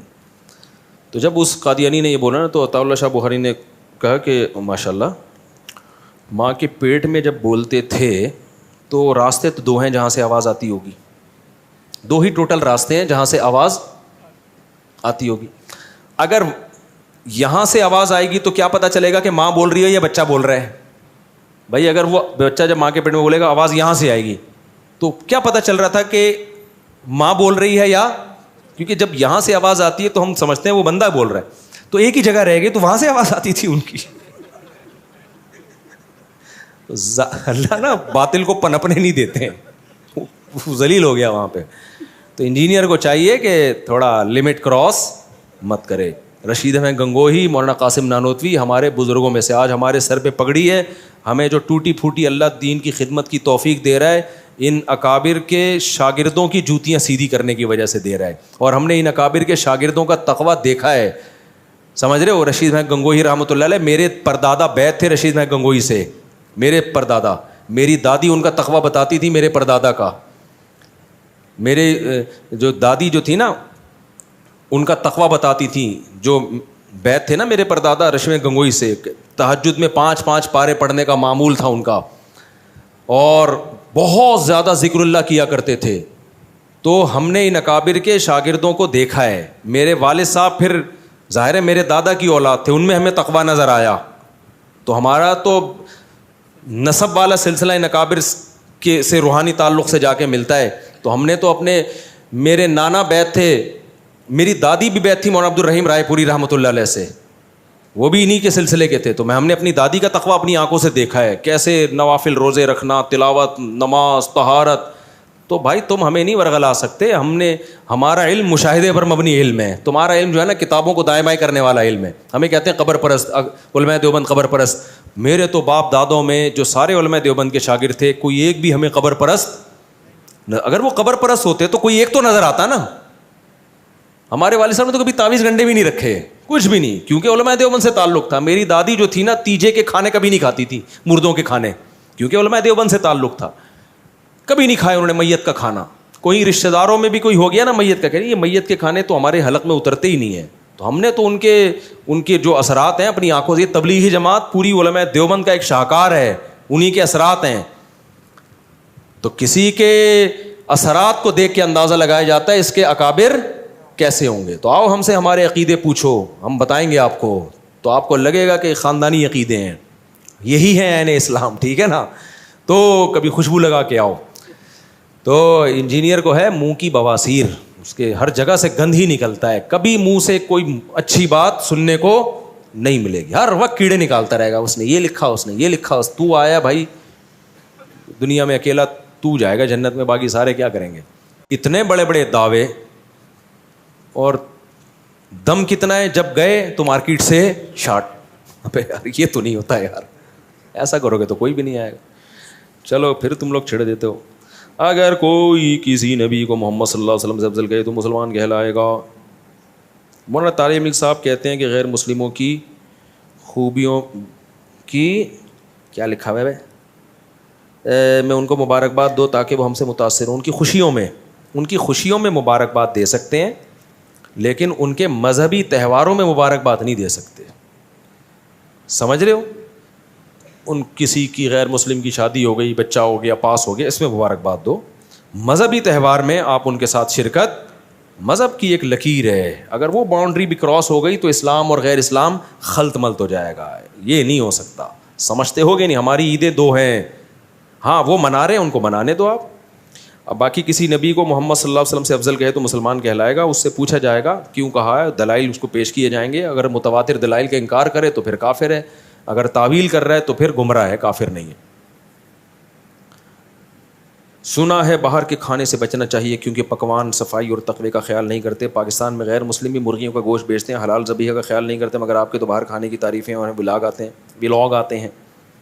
میں باہر حلال کھاتا ہوں میرے بھائی جا کے. اچھا باہر سے مراد یہیں باہر, میں جب بھی ہوٹل پہ جا کے کھانے کی تعریف کر رہا ہوں تو سمجھ لو پیچھے کیا رکھی ہوئی ہے, بندوق. 50-50 آتا تھا اس میں وہ کمنٹری کر رہا ہے کہ سلیم اللہ بہت اچھے ہاکی کھیل رہے ہیں, بہترین. لوگ کہہ رہے ہیں سلیم اللہ تو کھیل نہیں رہا صحیح طریقے سے, کہہ رہے نہیں سلیم اللہ بہترین, سلیم اللہ واہ کیا شاٹ ماری ہے سلیم اللہ نے, اور سلیم اللہ. لوگ اٹھ کے بھاگنے لگے. لوگوں نے کہا ہم جا رہے ہیں, اس نے کہا تم جہنم میں جاؤ, سلیم اللہ بہترین کھیل رہا ہے. آخر میں رونے لگا نا, تو دکھایا پیچھے کیا رکھی ہوئی ہے, بندوق. تو مجھ پہ بندوق نہیں رکھتے, لیکن اتنی بات ہوتی ہے, میں کہیں کھانا کھانے جا رہا ہوں, آتے ہیں مفتی صاحب کھانا کیسا لگا, میں کیا بولوں گا, گندا لگا کھانا. کیمرہ آن کر لیتے, کیسا لگا کھانا, یہی کہوں گے بھائی اچھا ہی لگا, ٹھیک ہے نا. تو پھر وہ اس کو کیش کراتے ہیں, نوٹ چھاپتے ہیں. تو بس یہ ہے, میں کمرشل نہیں ہوں. ابھی مجھے دعوت آئی بھی ایک بہت بڑے ہوٹل کے افتتاح کی بیرون ملک میں, میں جاؤں ربن کاٹوں, میں لاکھوں روپے کما کے آ جاؤں گا. میں نے کہا بھائی میں اس کام کا میں کمرشل نہیں ہوں, میں مولوی ہوں, مجھے کمرشل یوز نہ کرو. تو میں نے اگر جدہ میں بھی ایک ہوٹل کا نہیں افتتاح کیا تھا تیری میری بریانی, وہ اپنے دوست ہیں, پرانے جاننے والے ہیں, 1 روپے بھی نہیں کمیشن ہے اس میں میرا, سمجھ رہے ہو. وہ تو تیار تھے کہ بھائی آپ کا بھی اس میں شیئر ہوگا, ہمیں نہیں چاہیے بھائی, ہم کمرشل یوز نہیں ہونا چاہتے کہ ہم بریانی کا افتتاح کریں, ماشاءاللہ بہت اچھی بریانی, پھر جب بریانی بک رہی ہے تو 15% کمیشن یہاں آ رہا ہے. یہ غیر اخلاقی. جائز ہے علماء پہ سوٹ, یہ جو اداکار فنکار اور اس دوسرے جو مشہور لوگ ان پہ سوٹ ہو. انہی کے جو ہے نا ایک مال تھا, اس میں ایک بالی ووڈ کا ایک بہت بڑا ایکٹر آیا, انہوں نے بتایا کہ 1 کھجور اس نے کھائی ہے اور ہم نے اس کو اتنے پیسے دیے ہیں کہ آپ ہمارے جنرل اسٹور سے. اس نے بھی کہا کہ میں 1 کھجور کھاؤں گا اتنے پیسے لوں گا اس کے, اور وہ کمرشل کہتے ہیں ہم دیتے ہیں کیونکہ اس 1 کھجور میں جتنا پیسہ دیں گے نا اس سے 20 گنا ہم زیادہ کما لیتے ہیں. ہم تو فری پھوکڑ میں کھجوریں بھی کھا رہے ہیں جا کے. اس پہ لوگ کہہ رہے ہیں دیکھو مولوی کیا کر رہا ہے, کھا رہا ہے. تو اس لیے میں اگر کہیں افتتاح کر رہا ہوں تو کسی تعلق کی بیس پہ کر رہا ہوں, اس میں ہمارا کمیشن نہیں ہوتا. تو وہ چونکہ دوستی تھی ہم نے کاٹ دیا جا کے. تو اس کے یہ ہوا کہ اخلاقی طور پر ایک بریانی کی پلیٹ ہمیں فری میں مل گئی. اب یہ تو ظاہر ہے اتنا تو ہوتا ہے نا کہ یار آیا بندہ تو ایک فری میں کھلا دو. وہ بس فری کی 1-2 بریانی کھائی ہوں گی, باقی دوستی یاری میں تو ہوتا ہے نا. تو دوست خاندانی ہم نے پالے ہوئے ہیں, یہ ضرور ہے کہ چھوٹا موٹا دوست, ہم غریب پالے ہوئے ہیں دوست لیکن خاندانی, امیر بھی ہیں غریب بھی ہیں متوسط بھی, ہر طرح کے ہیں, لیکن دوست کے لیے خاندانی ہونا کیا ہے ضروری. اگر پتہ چل جائے نا غیر خاندانی ہے, مجھے کیش کرا رہا ہے, پھر نہیں پالتا میں. تو جس نے ربن کٹوائی اس کا پتہ تھا یہ مجھے کیش نہیں کرا رہا, محبت میں کر رہا ہے, کیونکہ اس کو ضرورت نہیں ہے ہوٹل کی, اس کو ہوٹل کے بغیر بھی اتنے کاروبار ہیں. کسی کو ضرورت بھی ہو تو نیت اس کی یہ نہ ہو, نیت ہے چلے جی مفتی صاحب سے ہم ربن کٹوائیں گے تو برکت ہوگی, اس نیت سے کوئی کر رہا ہے تو ٹھیک ہے, وہ پھر میں کر بھی دیتا ہوں. لیکن کمرشلائز میں یوز نہیں کرتا بھائی اپنے آپ کو. اور میں یوز کرنا چاہوں ایسے نوٹ چھاپوں, تمہاری سوچ جہاں ختم ہوگی نا, زرداری آئے گا قرضہ لینے کے لیے مجھ سے. ایک امریکہ اور کینیڈا کے دورے میں نا اتنا نوٹ چھاپ سکتا ہوں. لوگ مجھے کہتے ہیں ریوو ڈالر یہ گھوم رہا ہے مفتی. اور بھائی صاحب جو میں کما سکتا ہوں نا اپنے نام, ابھی میں برانڈ بن چکا ہوں, میرے پاس کمپنی آتی ہیں اپنا نام دے دو, اتنا پرسنٹیج آپ گھر بیٹھے لے لو, T. کھولنے دو ہمیں. نہیں کھلے گا, صحیح ہے نا, نہیں. تو کیونکہ میں کمرشل اپنے آپ کو یوز, میرا بزنس بھی ہے, میرے نام سے نہیں ہے, آپ کو خود نہیں پتا کہ کس نام سے ہے وہ. تو نارمل ہے, جیسے سب کے بزنس ہوتے ہیں کاروبار ہوتے ہیں, وہ تو جائز ہے نا. اپنے نام کو میں اب تک میں نے یوز نہیں کیا ہے کسی بھی. ٹریول ایجنٹ کتنے آئے ہیں حج عمرے کی, کتنے لوگ آئے ہیں حج عمرے کا, تو میں کروں کہ آپ کیا سمجھتے ہو میں ہر سال اتنے حاجی لے جاؤں, میں تو نوٹ چھاپتا رہوں بیٹھ کے. ابھی تک میں نے یہ بھی نہیں کیا. نہیں یار چھوڑو یار, بس حج عمرہ ہے تو ٹھیک ہے, حج عمرہ کرو, جاؤ اپنے خرچے پہ کرو, جاؤ ٹھیک ہے نا, کماؤ پیسہ, میرا نام یوز نہیں کرو. اگر میں کسی ٹریول ایجنسی کے ساتھ حج پہ جاتا بھی ہوں, ان پہ پابندی ہے کہ میرا نام یوز کرنے کی آپ کو اجازت نہیں ہے, سمجھتے ہو. اخلاقی طور پر میں خود کسی کا نام لے دوں ایک الگ بات ہے, بغیر کسی کمیشن کے, کہ جب کوئی خدمت کر رہا ہے تو آدمی کیا چلو یار, وہ ایک الگ چیز ہے. لیکن یہ کام میں نہیں کرتا, کمرشلائز میں اپنے آپ کو یوز نہیں کرتا. اگر کوئی کر رہا ہے تو وہ اس کا اپنا عمل ہے, میری رضا اس میں شامل نہیں ہے. اچھا بھائی جلدی سے میرے بابا یہ سنا کہ کھانے سے بچا, باقی باہر کے کھانوں سے بچا کرو. واقعی بہت بڑا غرق ہوتا ہے پیٹ کا. باہر کے کھانوں میں ذائقہ بہت ہوتا ہے, مسالے بہت ہی لو کوالٹی کے ڈلتے ہیں. تو میں چلا جاتا ہوں اپنی فیملی کو لے کر کبھی کبھار, وجہ اس کی ہے کہ فیملی کو آؤٹنگ بھی کبھی کبھار کرانی ہوتی ہے, تو آدمی کہتا ہے چلو مہینے میں 1-8 دفعہ الٹی سیدھی چیز کھا لو. تو ہر طرح سے سوسائٹی کو دیکھنا پڑتا ہے نا, تو اس لیے کھا لیتے ہیں. ورنہ حقیقت یہی ہے کہ باہر کے کھانے مت کھاؤ. باہر کے, اچھا لوگ پتہ ہے کیا سمجھتے ہیں, باہر کے کھانے مت کھاؤ کا مطلب گھر میں کھانا بناؤ, مسالے باہر کے ڈال دو. تو بات ایک ہی ہے. جب آپ گھر میں بریانی بنا رہے ہو اور بریانی مسالہ دکان پہ خرید رہے ہو, تو پھر باہر کی بریانی میں اور گھر کی بریانی میں کوئی فرق نہیں رہتا. مسالوں کا پیکنگ کے جو مسالے آ رہے ہیں نا, ان میں مسئلے ہیں, اور بہت بڑے بڑے مسئلے ہیں ان میں. تو آپ بیگم کو, گھر والوں کو محبت سے سمجھا دیں کہ بیگم میں نے سمجھایا ہے لیکن سمجھتا چل, ہم یہاں ہیں, یہاں بیٹھے ہوئے, گھر میں جا کے ہم بھی ایسے ہی ہیں بھائی, جو ہے لے آؤ یار, باہر کا مسالہ ہو یا گھر کا مسالہ ہو, کیا کریں. تو لیکن اگر سمجھا دیں اور بیگم سمجھ جائے تو اس کو بتائیں کہ دیکھو بیگم, باہر کا بریانی مسالہ پیکنگ کا لینے کے بجائے آپ یوٹیوب پہ سرچ کرو بریانی مسالہ بنانے کا طریقے لکھے ہوئے ہیں, چند ویڈیوز دیکھو, کوئی اچھی لگے تو وہ اس پہ ٹرائی کرو, وہ مسالہ گھر میں بنا لو. اس میں وہ ٹیسٹ نہیں ہوگا, تھوڑا سا ٹیسٹ میں کمی ہوگی, لیکن صحت کی خاطر وہ ٹیسٹ کی کمی برداشت کر لو. گھر کا مسالہ جب بنا ہوا ہوگا نا, وہ ہوگا گھر کا کھانا. اگر باہری کا مسالے لے کے ڈال رہے ہو تو پھر باہر ہی جا کے کھا لو آپ, پھر کوئی فرق نہیں ہے, پھر اتنا زیادہ فرق نہیں ہے. تو سب چیزیں گھر میں بنانا سیکھو. اچھا میرے بھائی مفتی صاحب, صلح کے بعد حضرت معاویہ نے اپنے بیٹے کو کیا ہے بھائی خلیفہ کیوں بنایا؟ حضرت معاویہ سمجھتے تھے کہ اس وقت طاقت اور قوت یزید کے ہاتھ میں ہے. ان کو نہیں معلوم تھا کہ اس کے دور حکومت میں سیدنا حسین کا قتل ہوگا.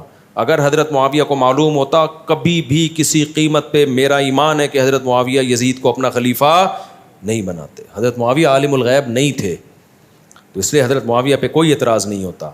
تو ایسے تو اور بھی لوگوں پہ ہوگا, فلاں کا بیٹا ایسا نکلا. بھائی اگر کوئی ہے تو نوح علیہ السلام کا بیٹا کیا نکلا تھا؟ کافر نکلا تھا نا. تو بعض لوگ, کتنے لوگ ہیں ان کے داماد 2 نمبر ہیں. ہم کہتے ہیں یار تم نے ایسے شخص کو بیٹی کیوں دی جو 2 نمبر؟ کہہ رہے ہیں ہمیں نہیں پتا تھا یار. تو حالانکہ داماد کے انتخاب میں تو کتنا سوچ سمجھ کے انتخاب کیا جاتا ہے, تو خلیفہ کے انتخاب میں غلطی نہیں ہو سکتی کیا؟ تو حضرت معاویہ نے امت کی خیر خواہی اسی میں سمجھی کہ اس کے پاس طاقت ہے, پاور ہے, یہ لوگوں کو جمع کر لے گا. باقی ان کو نہیں, اگر وہ علم غیب ہوتا وہ کبھی بھی یہ کام نہ کرتے. مفتی صاحب دن میں 3 سے 4 چیز بنائیں جس سے میرا ایمان, 4 چیز بتائیں جس سے میرا ایمان بڑھ جائے. نماز, قرآن کے علاوہ دعاؤں کو فوکس کرو, دعا مانگنے میں دل لگاؤ. مفتی صاحب جب سے کیمرے آئے ہیں کرامت ہونا بند ہو گئی. یہ بیکار باتیں یہ ایتھیسٹ لوگ کرتے ہیں کہ جب سے کیمرے آئے ہیں کرامتیں بند ہو گئی. ان کا جواب دیا کرو کہ جب سے کیمرے ایجاد ہوئے ہیں بندروں نے انسان بننا بھی بند ہو گیا. کہیں بھی نظر نہیں آ رہا کوئی بندر انسان بنتا ہوا. کوئی تو ہونا, ایک آدھ تو واقعی اتفاق سے ہو جائے نا. بندر تھا صبح اٹھا یا تھوڑا سا انسان بننے کے پروسیس سے گزرنا شروع ہو گیا ہو. ایک صاحب کہتے ہیں کہ ہمیں اہل حدیث کے برحق ہونے کی سب سے بڑی دلیل یہ ہے کہ دیوبندی بریلوی اہل حدیث ہو جاتے ہیں, لیکن اہل حدیث کبھی دیوبندی بریلوی نہیں ہوتا. تم لوگ خود مجھے فرقوں کے نام لے کے نا پھڈوں میں ڈال رہے ہو. بعض اہل حدیث, میں اہل حدیثوں کا احترام کرتا ہوں, ان کے بارے میں جو میرا موقف ہے کئی بار بیان کر چکا ہوں. لیکن یہ جو اہل حدیث دعویٰ کرتے ہیں نا کہ دیوبندی تو اہل حدیث ہو جاتے ہیں, اہل حدیث دیوبندی نہیں ہوتے, یہ مشاہدے کے خلاف ہے. کبھی خوشبو لگا کے آؤ, میں آپ کو بتاؤں گا بہت سارے اہل حدیث تھے جو کیا بن گئے, دیوبندی بن گئے. ابھی پرسوں میری بندے سے ملاقات ہوئی, اس کا پورا خاندان اہل حدیث ہے, خود بھی اہل حدیث تھا, تو وہ ادھر کنورٹ ہو گیا, فقہ حنفی کو فالو کر رہا ہے. تو یہ, اور ایسے بھی ہوتا ہے کہ کچھ ادھر چلے جاتے ہیں. تو ایسے نہیں کہ آپ کو جب تک نالج نہ ہو آپ بیٹھ کے دعوے کرتے رہو. ہم نے کسی عالم سے سنا ہے کہ اگر کوئی صبح کی سنت پڑھ رہا ہو اور اسی دوران جماعت کھڑی ہو جائے تو وہ نماز توڑ کر جماعت سے نماز پڑھے. نہیں, ایسا نہیں ہے بھائی, فجر کی 2 سنتیں مکمل کر لے. مفتی رشید احمد خورشید صاحب نے اس پہ کلپ بھی ریکارڈ کروایا ہے, میں بھی کسی وقت کلپ ریکارڈ کروا دوں گا. اگر کسی اور ملک میں جنگ ہو جیسا کہ فلسطین میں, تو ہمیں کہاں جانا چاہیے؟ ماں باپ کی اجازت ضروری ہے, اور اگر خدا نخواستہ ہمارے ملک میں جنگ ہو, اپنے ملک میں جنگ ہو, تو کیا ماں باپ کی اجازت ضروری ہے؟ ہم نے سنا ہے کہ اگر اپنے ملک میں جنگ ہو تو ماں باپ کی اجازت ضروری نہیں. دیکھو فلسطین میں جہاد فرض ہے, فرض عین ہے, لیکن جانے کا راستہ نہیں ہے, کیونکہ قریب میں جو اسلامی ممالک ہیں انہوں نے ہی بارڈر بند کیا ہوا ہے. تو کوئی بھی تحریک ایسا نہ ہو کہ آپ کے جذبات سے کھیل کے آپ کو کسی مصیبت میں ڈال دے. بعض تحریکیں اٹھتی ہیں, آؤ ہم تمہیں پہنچاتے ہیں, وہ آپ کو ایک مصیبت میں ڈال دیں گے. تو بات یہ ہے نا کہ جہاد تو فرض ہے, لیکن کریں کیسے؟ راستہ نہیں ہے کہیں کسی بھی طرف سے پہنچنے کا. لوگ یہاں سے افغانستان جاتے ہیں, وہاں سے ایران نکلتے ہیں, ایران پکڑ لیتا ہے ان کو, افغانستان پکڑ لیتا ہے, تو کہاں سے جاؤ گے آپ؟ یا تو سلیمان علیہ السلام والا جن منگواؤ, وہ آپ کو اٹھا کے اندر رکھ کے آ جائے, پھر آپ جاؤ. پھر ماں باپ سے اجازت بھی ضروری نہیں ہے. باقی اپنے ملک پہ کوئی غیر حملہ کرتا ہے تو پھر جو ملک میں دفاع کرنے والی عسکری قوتیں ہیں, اگر وہ کمزور پڑ جائیں اور وہ مطالبہ کریں عوام سے کہ تم بھی لڑو, تو پھر عوام پہ بھی فرض ہو جائے گا. بس کرو یار, بہت زیادہ ہو گیا, جلدی سے بس یہ نمٹا دیتے ہیں یار. غلطی سے کسی کو قتل کرنے کی کیا سزا ہے؟ دیکھو آپ مار رہے تھے, بلی لگ گئی کس کو؟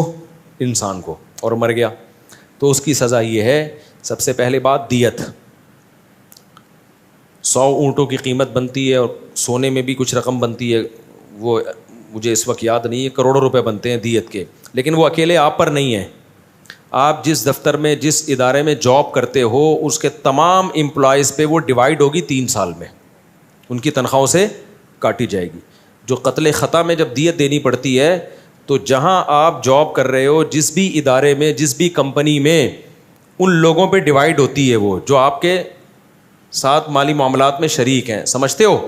کیونکہ اس کی کیا غلطی ہے, اس کو تو پورے کروڑوں اس پہ تھوڑی ڈالے جائیں گے. تو وہ ہر مہینے سعودی عرب میں یہ پورا سیٹ اپ موجود ہے. سعودی عرب میں کوئی قتل خطا ہوتا ہے تو وہ سارا جو ہے نا ان کے عاقلہ پر دیت, ان کو عاقلہ کہتے ہیں, ان کے عاقلہ پہ دیت آ جاتی ہے اور وہ مقتول کے وارثوں کو مل جاتے ہیں. اکیلے قتل کرنے والے پر نہیں آتا کیونکہ جان کر نہیں کیا, جیسے ایکسیڈنٹ میں بندہ مار دیا. اس پر جو سزا ہے کہ دیت ہوگی جو سب میں ڈیوائڈ ہوگی, خود اس اکیلے پہ نہیں ہوگی. اور دوسری ہے 60 لگاتار روزے, یہ آپ کو خود رکھنے پڑیں گے تاکہ آئندہ آپ گاڑی چلانے سے پہلے احتیاط کریں. تو 60 روزے لگاتار. وہ جو صاحب آئے تھے نا یوں کر کے, ان سے بندہ بائک پہ یوں اور گیا تھا, میں نے کہا دیکھ لو اگر وہ مر گیا ہے نا تو 60 روزے آپ پہ لازم ہیں. غلطی کس کی تھی؟ رانگ سے آپ جا رہے تھے. میرا خیال ہے اللہ نہ کرے کہ وہ مرا ہو بھائی. اچھا بھائی, سلام کے بعد عرض گزارش ہے کہ مجھ سے بہت ساری نمازیں قضا ہو گئی ہیں, نامعلوم اس کی ادا کیسے کریں. گوگل پہ جائیں, یوٹیوب پہ میرا ایک کلپ ہے, سرچ کریں قضائے عمری ادا کرنے کا طریقہ, اس میں پورا طریقہ لکھا ہوا ہے. میری والدہ کی وراثت میں کس کا کتنا حصہ ہے؟ بھائی مجھے کیا پتہ کتنے وارث ہیں آپ کو. والدہ کے والدہ زندہ ہیں یا نہیں ہیں, ان کا بیٹا بیٹیاں ہیں یا نہیں ہیں, شوہر ہے یا نہیں, تو اس کے بعد ہی بتایا جائے گا. صرف والد کی وراثت میں کس کا, جتنا والدہ کی وراثت میں ہوتا ہے اتنا ہی والد کی وراثت میں ہوتا ہے, کوئی فرق نہیں ہے اس میں. اچھا بھائی, کچھ مسئلے کی نماز جنازہ میں ہاتھ چھوڑ کر سلام پھیرنا, جب سلام پھیرنے کا وقت ہے تو ہاتھ چھوڑ دیا جاتا ہے, جب دائیں بائیں سلام پھیرتے ہیں, کیونکہ قیام کی سنت ہے نا, قیام ختم ہو گیا. اچھا بھائی, قبروں پر ہاتھ اٹھا کر دعا یا ہاتھ باندھ کر یا ہاتھ چھوڑ کر, قبروں پر ہاتھ اٹھا کے دعا کرنا جائز ہے, لیکن کہیں شرک کا وہم ہو نا, کہیں قبر پرستی ہوتی ہو تو وہاں پھر جائز نہیں ہے, کیونکہ لوگ سمجھیں کہ آپ قبر سے مانگ رہے ہو. جہاں یہ وہم ہی نہ ہو تو پھر مانگ, کیونکہ اللہ سے مانگ رہے ہیں نا. مرحومین کی مغفرت اور بلند درجات کے لیے کس طریقے سے عبادت کرے؟ زیادہ زیادہ صدقہ خیرات کیا کریں مرحومین کی مغفرت کے لیے. اور کوئی سوال ختم؟ نہیں, اتنے بڑے سوال کے جواب میں یہاں نہیں دیتا بھائی.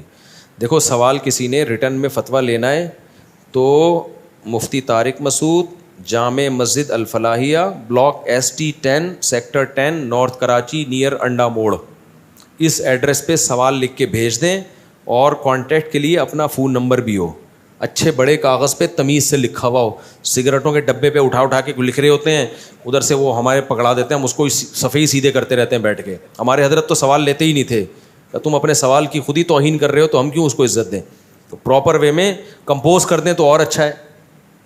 تو پراپر ویسے ہم نے کمپوزر رکھا ہوا ہے, اس کو تنخواہ دے رہے ہیں ہم, تو سوال آپ کا کمپوز ہوگا تمیز سے, پھر اس کا جواب لکھا جائے گا, اس پہ فتویٰ ہوگا, اور کوئی پوچھنے کی چیز ہوگی تو کانٹیکٹ نمبر پہ رابطہ کر لیں گے, اور اسی میں جوابی لفافہ بھی ڈال دیں تو اور اچھی بات ہے, تاکہ ہاتھ کے ہاتھ وہیں پوسٹ بھی کر دیں اس کو, ورنہ لفافے کا خرچہ بھی ہمیں کرنا پڑے گا.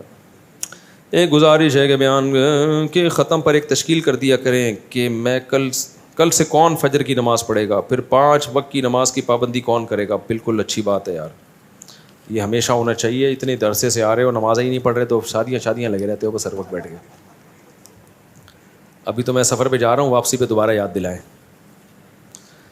مفتی صاحب آپ خیریت سے ہو گئے؟ دراصل میں نام نہیں بتانا چاہتا کیونکہ میرا سوال کچھ ایسے, میں پوچھنا چاہتا ہوں کہ میری بہن کے شوہر 2 سال پہلے کسی لڑکی سے بات کرتے تھے اور میری بہن کو یہ اچھا نہیں لگتا تھا, اور وہ انہیں کہتی تھیں کہ آپ ان سے رابطہ ہمارا کرا دیں. میرے 2 بھائی یہ کہتے تھے, وہ میری کزن ہے.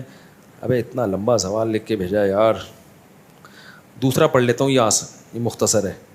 یہ والا آپ جو ہے نا وہی طریقہ کر لیں, پورا جمع کرا دیں یہاں پہ, تسلی سے بیٹھ کے پڑھ لوں گا میں, پھر اس کا جواب لکھ دوں گا یا فون پہ ہی جواب دے دوں گا.